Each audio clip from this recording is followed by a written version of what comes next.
Chuck Newberg here, and this talk was kind of inspired by earlier this semester I noticed a couple of students struggling to do the same calculations over and over again on their calculator when a table would have been a much better approach. Come on in. Okay, so a little introduction. So what are we going to talk about? Why would we want a table? We're going to fix our decimal point on our calculator here in a second just to make it a little bit more convenient. And we're going to look at two examples. One of these examples I worked in my class, and the other example was what I saw the student in here struggling on. And then we're going to look at our first example we're going to look at is compound interest problem, a classic problem. And then we're going to look at a little bit of binomial probability problem. So, all right, and then in the end, if there's any questions, I'll take some questions. So the first thing I want us to do is just briefly talk about why a table. Why, I got this little calculator. Why would I want a table? Well, if you're doing the same calculation over and over again for like an assignment, you might find a table just makes it that much more quicker and that much more accurate. All right, because you're going to use the same formula over and over. If you're going to put in a complicated value, you might find building a table makes it easier to put that complicated value into a function. And we'll see that here in a second. And you need to complete a table, but your professor doesn't allow you something better like what? Excel or something like that. So this would be like, oh, I got to do a table on a homework assignment and I don't want to get out Excel. I got to do a table on a quiz or an exam and my teacher won't let me use a computer. All right, so the first thing I want all of us to do is to fix the decimal point. So if you have a calculator here, let's see if I can get this to work. Oops. Oops, it is working. I don't know why it's not advancing. I know how to blank it. All right, so the first thing we're going to do is fix the decimal point. And why are we going to fix the decimal point? Because we're going to be talking about money today, and we're going to be talking about probabilities. So we don't need all those decimal place values. We're going to fix our calculator display for convenience and to 4 decimal place values, because that's what works good with probabilities. And in case you're wondering, we're going to look at 10,000ths today. And that's for probability. So I want you to go ahead and take your calculator here. And what we're going to do is we're going to come up to mode here, click on mode. We're going to go down to float, and we're going to come over to 4 and fix our calculator to 4. So I want everybody to do that to your calculator to make sure we know how to fix our calculator to 4 decimal place values. So if you need help, just raise your hand. I can come around and show you. And in the end, you should see right up here, you should see, and I know it's a little small there, you should see an FIX, meaning the decimal point is fixed. All right, so everybody got their decimal point fixed to 4 place values? All right. So let's look at the compound interest formula. All right, sorry about this. I need to get it where I can hook my Surface Pro up in this room so I can show my emulator. All right, so let's look at the compound interest. And there's no quiz at the end here, but here's the compound interest formula. A equals P 1 plus R over N to the NT, where A is the future value. So this formula will tell us what we're going to get off in the future if we know what we're going to deposit today, our principal or our present value. And R is the annual interest rate. All right. And N's the number of times we add the interest in. So this was a formula we looked at in my class and T's for years. It's a classic problem. What is the largest $1 can grow into at 100% interest in 1 year as the number of compounding periods increase? So this was a problem we did in my college algebra class, and I had my students play along on their calculators. So what did we do? First off, we had to take the formula, we identified the given information, and we plugged all this stuff into there. So our principal was $1, our interest rate is 100%. If you give me 100%, I got some money I'll deposit with you. Our time is 1 year, and I plugged everything into this formula. So I plugged everything in. I plugged it in here. And then I got this formula right here. So this was the formula I had to put into my calculator. Now there's a problem with the TI-130s. It's a minor problem. They don't have all the variables built in. They only really have X built in. So what did I have to do? I had to do a little bit of creativity. Wherever there was an N, I replaced it with an X. So this is now what we are going to put into our calculator. so this is going to be, I didn't realize this, how small this was going to show up here. So let's get out our calculator, and the first thing I want you to do is hit the table button. So hit the table button. And when you hit the table button, I'm going to come over here so I can control this a little bit. When you hit the table button, you should get this screen right here. You get y equals and enter that function. So we need to now enter in that function, and let me write that function back up here. We need to enter in 1 plus 1 over x to the x power. We need to enter in 1 plus 1 over x to the x power. So first off, most of us are going to be struggling to figure out where the x is. The x, if you come down here, is right next to the 4. So I'll give you a minute, see if you can do that. You're going to need to use a left parenthesis. You are going to need to use your numerator, denominator, fraction button. We talked about that in an earlier talk. So go ahead and see if you can get this into that spot right there. I'll walk around and kind of help you. So there's your x right there. And then you toggle out there. Keep toggling and close your parenthesis.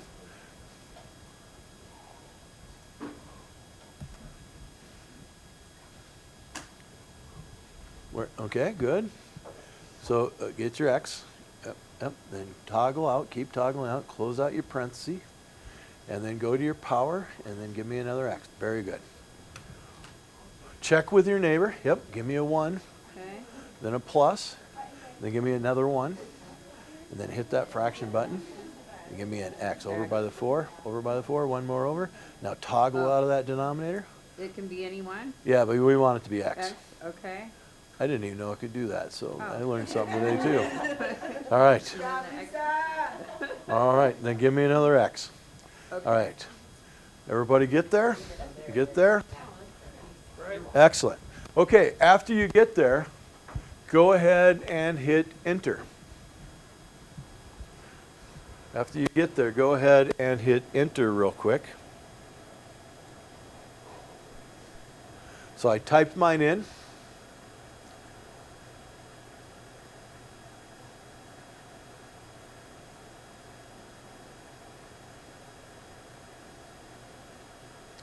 And it looked like everybody got to the screen. That was very good. And then I hit enter. And then we got, oops. Hang on. We didn't get an oops there. I clicked at the wrong spot. I restarted the video. Hang on. You got 30 minutes and you don't need to restart something.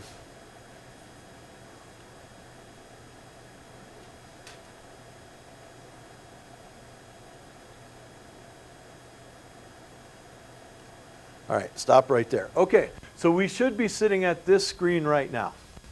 All right, so I want us to make sure we're on 1. So everybody put a 1 in there. If it's a 0, change it to a 1 and just hit enter.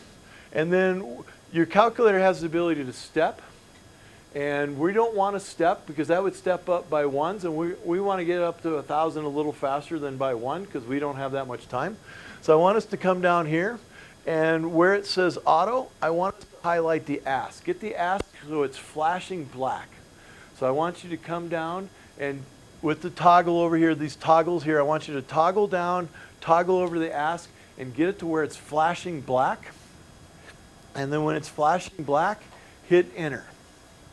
And that should make the ask X be black. Very good. And what's that going to do? It's going to allow us to control what we put in for our inputs. Very good. Did you get it? Yep. Perfect. Perfect. Good. So that's going to allow us to control what we put in. All right. So let's go ahead and hit continue on here now. So go ahead and hit enter. Now go ahead and scroll down to OK and hit enter again.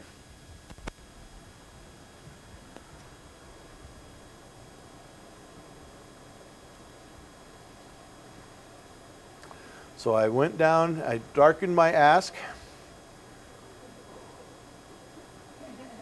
I missed it, so I had to go back. So I highlighted that, I made it black so I control what I put into the calculator. Then I went down and I hit OK. And I got to this screen right here. Everybody have this screen right here? Okay, so now the X's are the compounding periods. So now this is when we started building a table in class. So we had frequency, we had N, and we had A. Okay, frequency. We can compound annually. Jethro Bodine took an annual bath. How many baths did Jethro Bodine take? 1. So 1. So now I want you to put in 1. So now we're putting in $1. We're compounding the interest one time that year. What's that $1 going to be worth? What'd you come up with? 2, right? Should have came up with 2 on that second column, right? All right. Our next compounding period we're going to put in. We're going to put in quarterly. How many quarters are in $1? 4. So put in 4 on the next line and see what you come up with. And what do you come up with? You come up with 650 something over. Yeah, say a little louder for the heart. 625 over 256. 625 over 256. Okay. We'd rather that was a decimal, but we won't worry about that because we're not going to get out of our table mode. We'll just write it down. Let's go up to monthly. How many months in a year? 12. So they're going to add the interest in 12 times a year. Go ahead and put in 12. 2.6. Say that again. 6132. All right. What's faster than monthly? Daily. How many days in a year? Well, we'll go with 365. So put in 365 and you'll get a number. And I'm not as interested in that number now. I'll show it in here in a second. What is faster than daily? Hourly. Okay. How many of us know how many hours are in a year? Really, we got one number person back there, and I'm not going to what that number person is. But how could we do this without having to get out of our calculator? Well, I know there's 365 days. How many hours in a day? 24. It turns out you can type in 365 times 24 in for your X. Go ahead and do that. And what did we come up with there, Julie? 8760 for the X value? For the Y value. Oh, okay. 2.7181. 2.7181. Thank you. What's faster? So this is hourly. What's faster than hourly? Minutes. Oh, how could I do minutes? Well, I could start off saying, hey, there's 365 days in a year times 24 hours, and how many minutes in an hour? 60. You can put that in that table. Did you? I bet I never even knew this could do this until let's see what happens and see what comes out here. And let me guess, it's 2.7183. Does it look like this leveling off? It does. It turns out, this is a famous classic problem in mathematics. It turns out, and let's just look, oops.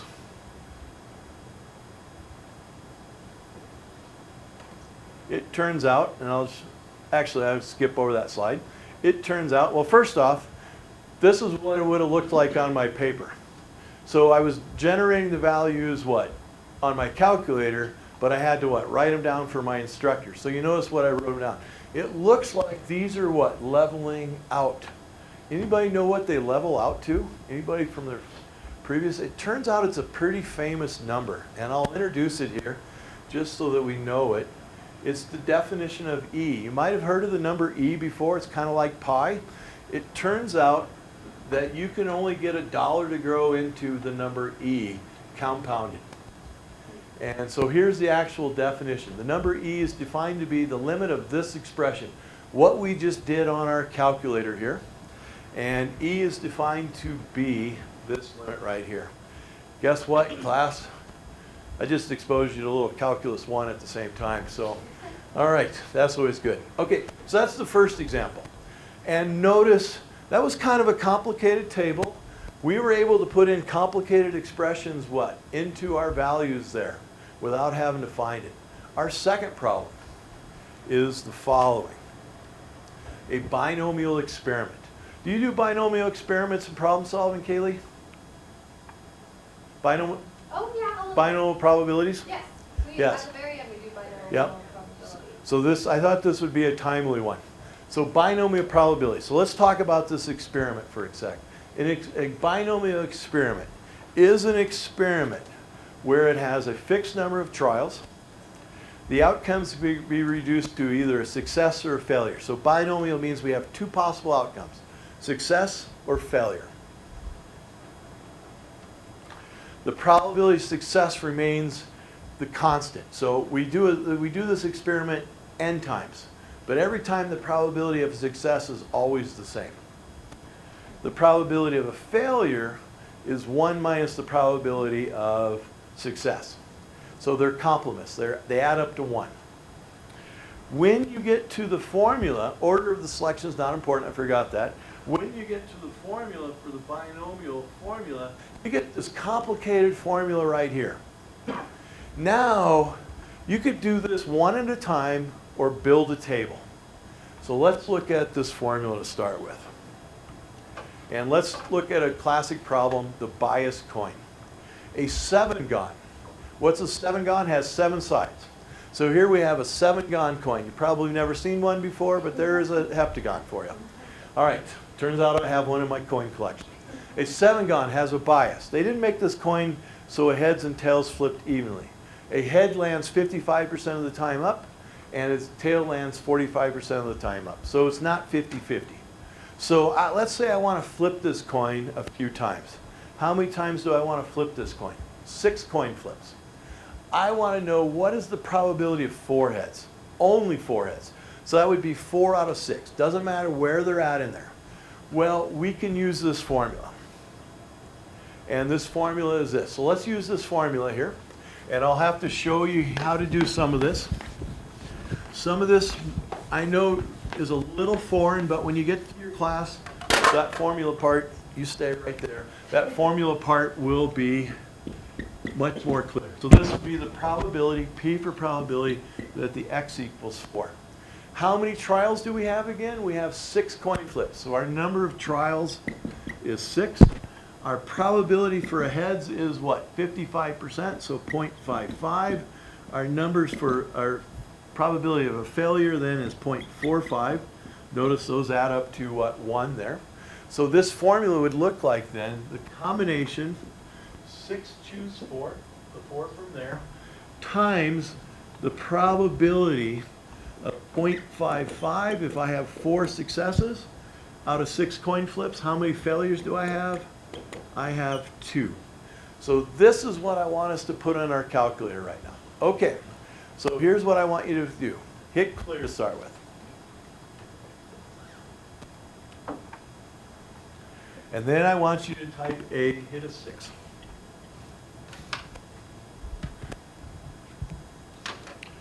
Now we have to go find this NCR. This is a combination. And how are we going to find it? Well, I need a calculator here. Let me get my calculator down there.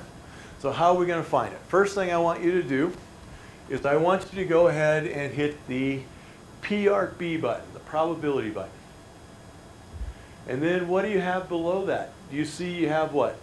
An exclamation mark. Then you have an NPR, right? And an NCR? Or is the, let me just. NPR, SCR, and then an exclamation. Okay, I want you to scroll down to number 2. I have them memorized in the wrong order. Thank you. Scroll down to number 2. So you just hit what? C and R. Right? Is that what yours looks like? All right. Oh, no, then scroll down to number 2 and then hit enter. And you should have this right here on your screen. Everybody have that on their screen? And then I want you to type a 4. And then I want you to type a times. And then I want you to type in the rest, the 0.55, the 4th, and so forth. And I'll come around and just kind of see how things are doing here. Everybody find that? And then hit enter when you get your final answer. And what does it work out to be? 0.2780. I hope it's right. I took your answer. I don't have it memorized. did it all right. It looked like it was right. I don't want to be in your level one. 0.2780 back there. We got a consensus? All right, what does that mean? The probability of 4 heads out of 6 coin flips on this coin is about what? 27%, 28%. Okay, that was one of these. Now what happens is, in probability, you often want to do what's a probability distribution. A probability distribution is all the possible outcomes. So if I flip a coin 6 times, what's the fewest number of heads I can get? 0, right? So the fewest number of heads I could get are 0. I could get what? 1 head out of 6, 2, 3, all the way up to what? 6. I think I got all 6 there. All right. We just did that calculation for 4, right? And what was that again? That was 0.2780. So now your choice. You're sitting there, you're taking a problem-solving exam. You can either do that calculation 5 more times, or you could build a table. Who wants to build a table today? I do. We all do. Just like we'd scream for ice cream if there was ice cream. So let's build a table. So let's go back, hit the table. Go back to your table mode and hit clear to start with. Just clear that function out. And we need to type in a new function here. So our new function is going to be y equals, it's going to be how many coin flips? C. Then you're going to hit that combination and choose R. And now R before was fixed. Now it's going to be a variable. You're going to type in an X. And then you're going to type in times the probability for success. The probability for success was what? 0.55. And that's going to be to the X. And then it's going to be times a 0.45, the probability for failure. Well, if we have X successes, how many failures do we have? 6 minus X. So type all that in, and I'm going to kind of go around and see how we're doing. You're getting right there. Times 0.45 to the parentheses. Type all that in, and it'll kind of come around and check. That last one is 6 minus X. Sorry about that. I'll squeeze it in here a little better. I didn't want to erase. That's an X. That's a 0.55 times X, a 0.45 times 6 minus X. I think it was you that was working with a student on this, Darwin. Yeah, that's actually. All right. So enter that in as a table, as our function. Then hit enter. And I'll do the same here.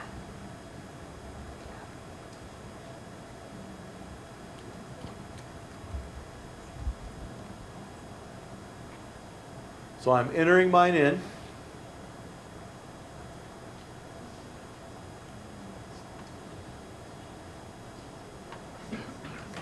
Putting in my X.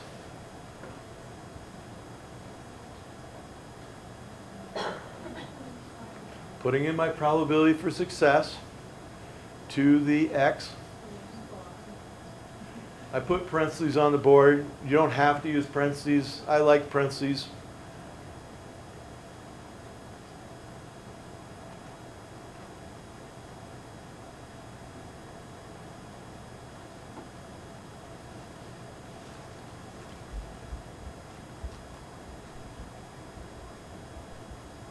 Okay, and then hit enter.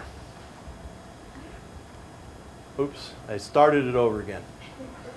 I didn't want to do that. I wanted to get it stopped at a certain screen. Very sensitive. It starts over pretty fast. Okay, so now we don't need to control what we put in because we want it, and I erased the table there, but we want it to start at 1 and go up to what? 6, right? 4, 5, and 6. So in this case, we're going to start it out at 0. So make sure you have a 0 right there. And then make sure it steps by 1. That's going to go up by 1. And then we just want it to be auto. We'll let the calculator generate this table for us faster. And then we're going to come down here and hit OK. And I'll do the same. So go ahead and get that set up, and I'll do the same. So you want the auto black this time, and you want to click OK.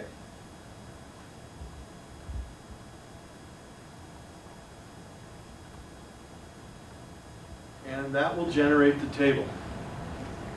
And so here it's given me the first three values. The first three values. When x is 0, when x is 1, when x is 2, and what are over here? The corresponding what? Probabilities.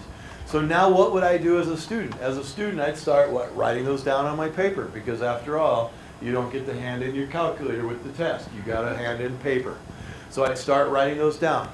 And then after I got those first three written down, what would I do? I would keep scrolling down, and as you keep scrolling down, what are you going to do? You're going to keep seeing what?